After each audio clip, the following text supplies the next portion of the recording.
Surface marking of heart, you have to know 4 borders: right border, left border, lower border and upper border.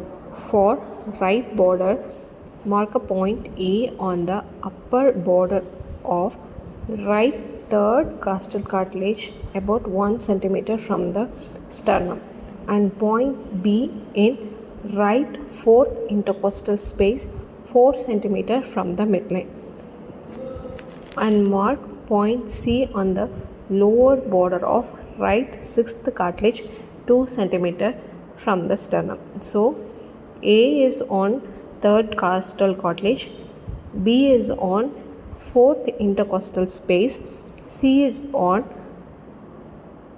sixth cartilage. Lower border, mark a point D at ciphisternal joint and point E in left fifth intercostal space 9 cm from mid-sternal line. Now mark point C, D, E, which represents the lower border of heart. For the left border, mark a point F on the lower border of left second costal cartilage about 1.25 cm from the sternal margin. Join the points D and E, which represents the left border. For upper border, you have to join the points A and F. For the surface marking of arch of aorta, mark a point A at the right end of sternal angle, point B at the center of manubrium sterni, C on the sternal end of second costal cartilage. Here you have to know that point C is on the cartilage.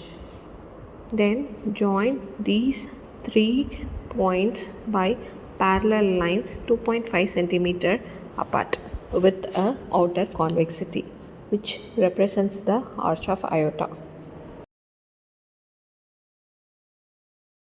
For the surface marking of pleura, you have to know anterior pleural reflection, posterior pleural reflection, inferior pleural reflection and cervical pleura.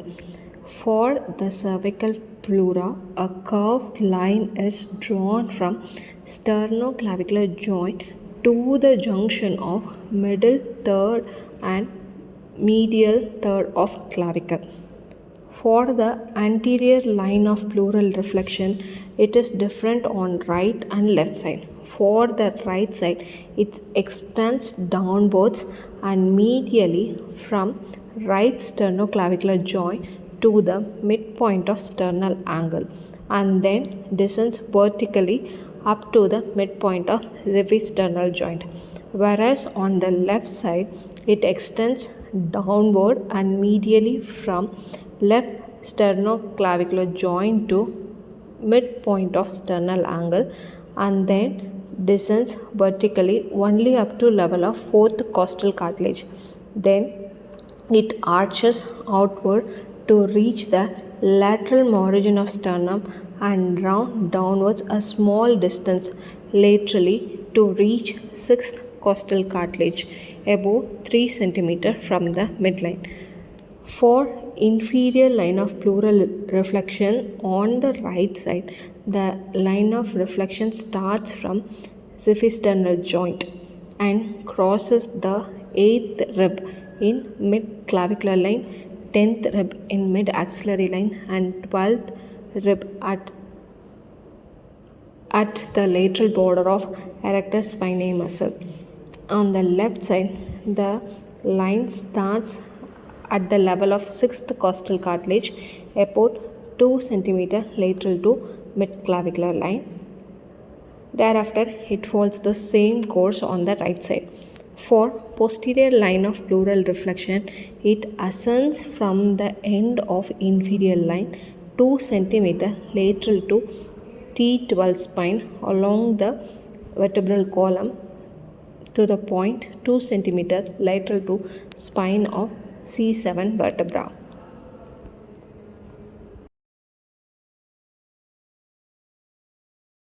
Coming to the surface marking of lung, you have to know the apex and margin. Apex of the lung coincides with cervical pleura, whereas the margin, lower border of each lung, is 2 rib space higher than the lower border of pleura. That is 6th rib in mid-clavicular line, 8th rib in mid-axillary line, and 10th rib at lateral border of erectus spinae, and ends 2 cm lateral to spine of T10 vertebra. The anterior border of left lung has a distant notch which is called cardiac notch, which passes laterally behind the 4th and 5th intercostal space.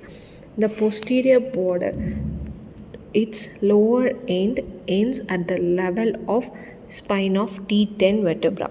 Coming to the fissures of lung, you have to know 2 fissures. One is oblique fissure and another one is transverse fissure. For oblique fissure, a line is drawn obliquely from 2.5 cm lateral to T5 spine to 6th costal cartilage, about 4 cm from the midline. For transverse fissure, it is marked by a line drawn horizontally along 4th costal cartilage. The oblique fissure is 6th costal cartilage, whereas transverse fissure is 4th costal cartilage, and it meets the oblique fissure. Surface marking of pulmonary wall, the horizontal line is drawn behind the medial end of left third costal cartilage, whereas for aortic wall, a oblique line is drawn behind the left half of the sternum opposite to third intercostal space. For mitral wall, the oblique line is drawn behind the left half of the sternum, but it is opposite to left fourth costal cartilage. For aortic wall, it is third intercostal space, whereas for mitral wall, it is left fourth costal cartilage. For a tricuspid wall, a nearly vertical oblique line is drawn behind the right half of the sternum opposite to fourth and fifth intercostal space. Here you have to know for pulmonary, aortic and mitral wall, it is left half of your sternum, whereas for tricuspid, it is behind the right half of the sternum. To know the site of auscultatory area of 4 cardiac walls.